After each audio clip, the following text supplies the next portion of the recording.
இப்போ மூன்றாவது தலைமுறையாக பேரன் பேத்திகள் நீங்கள் திண்டிவனத்தில் படித்த உலகத்தை தந்தையோடு தாத்தாவோடு பகிர்ந்து கொண்டிருக்கின்றீர்கள். உங்கள் அனுபவங்கள் அவர் மூலம்.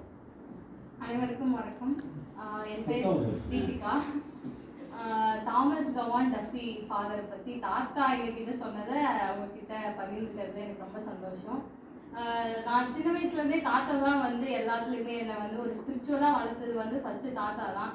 அப்போ அப்படி வந்து அவர் வந்து டெய்லி அந்த குடும்ப ஜபமாலை எல்லாமே வந்து ரொம்ப ஒழுக்கமாக அவர் பண்ணுவார். காலையில் அந்த 5 மணிக்கு எழுந்திருக்கிறதுலேருந்து ஒரு ஸ்கெடியூல்டாக இருக்கணும். காலைல 5 மணிக்கு எழுந்தால் 1 hour படிக்கணும், அதுக்கப்புறம் ஸ்கூலுக்கு ரெடி ஆகணும், திருப்பி ஈவினிங் வந்தால் கண்டிப்பாக விளையாடணும், அப்புறம் திரும்பவும் படிக்கணும், திருப்பியும் 1 மணி நேரம் ஜபமாலை சொல்லணும். இதுதான் வந்து ஸ்கெடியூல்.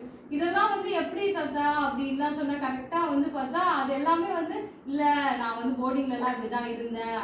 அப்போ எந்த போர்டிங் தாத்தா எப்படி இருந்தீங்க அப்படிலாம் கேட்கும்போது தான் வந்து இது மாதிரி அங்கே வந்து டஃபி சாமியாருன்னு ஒருத்தர் இருந்தார். அவர் திண்டிவனத்தில் நான் படிக்கிறப்ப டஃபி சாமியார் இப்படி தான் வந்து வாழணும்னு சொல்லி கொடுத்துருக்காரு. அவர் வந்து நாங்கள் அங்கே படிக்கும் போது அந்த பள்ளியிலலாம் நாங்கள் படிக்கும் போது எங்களுக்கு வந்து பள்ளி கல்வி அந்த புக்கு நாலேஜை விட எங்களுக்கு வந்து வாழ்க்கை கல்வியை தான் எங்களுக்கு நிறைய சொல்லி கொடுத்துருப்பாரு அப்படின்னு தான் சொல்லுவார்.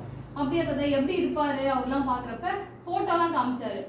என்ன தாத்தா ஃபோட்டோ நீங்கள் அவரை பார்த்தது இல்லையா தாத்தானா? இல்லை நானும் அவரை பார்த்ததே இல்லையே, அவர்லாம் எப்பயோ வந்து இறந்துட்டாரு, ஆனால் அவர் சொன்னது தான் வந்து. அப்போ நான் யோசிச்சு 80 வயசுக்கு இப்போ 80 வயசு அப்போ வந்து தாத்தா பார்க்கவே இல்லை, ஆனால் அவரோட இதை வந்து இவ்வளோ வருஷமாக வந்து ஃபாலோ பண்ணிட்டு வராங்கன்னா அப்போ அவர் எந்த அளவுக்கு நல்ல விஷயங்களை சொல்லியிருப்பாரு அப்படின்னு தான் நாங்கள் யோசித்தோம். மே மாதம் அந்த சம்மர் வெக்கேஷனுக்குலாம் நாங்கள் எல்லாரும் கசின்ஸ் அத்தை பிள்ளைங்களாம் மாமா பசங்கள்லாம் வரும்போது எங்களுக்கு வந்து ஃபர்ஸ்ட் சொல்லி கொடுக்கறது வந்து டஃபி சாமியார் பாட்டு தான் சொல்லி கொடுக்குவார். எல்லா லீவுக்கும் உள்யாலா பாட்டு, அப்புறம் வந்து நிறைய பாட்டு. எல்லாமே ஆர்சி பள்ளியில் தான் படிச்சீங்க? ஆமா, நாங்க எல்லாருமே வந்து கண்டிப்பா அவருக்கு வந்து ரோமன் கேத்தலிக் இன்ஸ்டிடியூஷன்ல படிச்சாதான் வந்து நல்ல டிசிப்ளின் இருக்கும். அது எல்லாமே வந்து அது காலேஜ் வரைக்குமே எங்க எல்லாருமே அங்கதான் படிக்க வச்சாரு. எல்கேஜில இருந்து காலேஜ் வரைக்குமே எங்க வீட்டுல யாருமே வந்து வேற இன்ஸ்டிடியூஷனுக்கே போல. அதுல வந்து தாத்தா வந்து ரொம்ப கண்டிப்பா இருப்பாரு. அவரு வந்து அவங்க பிள்ளைங்களுக்கு எப்படி சொல்லி கொடுத்தாரோ அதுக்கும் மேல நாங்க 6 பேர், எங்க 6 பேருக்கும் நிறைய சொல்லி கொடுத்தாரு.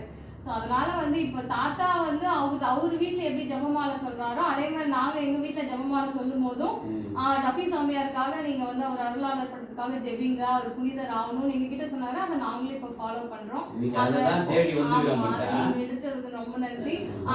எங்க அப்பா அம்மாவுக்கு அந்த சொல்லிட்டு இருக்கும் போது எங்க அப்பா அம்மா கல்யாணம் விஷயம் எல்லாம் பேசும்போது அப்பாவை வந்து எப்படி அம்மாவுக்கு கல்யாணம் பேசும்போது அப்பா வந்து கேட்கும்போது அவர் திண்டிவனத்துல படிச்சாருன்ற ஒரு சர்டிபிகேட் இருந்தோட வேற எதுவுமே கேட்கலையா, எங்க எதுவுமே கேட்காம சரி கல்யாணம் பண்ணிடலாம்னு சொல்லிட்டாங்க. அதெல்லாம் வந்து ரொம்ப பெரிய விஷயம். அப்ப அவரோட இன்ஸ்பிரேஷனா எடுத்திருக்காரு. நாங்களும் அதே இதுலதான் நாங்க நடந்துக்கிறோம். நன்றி.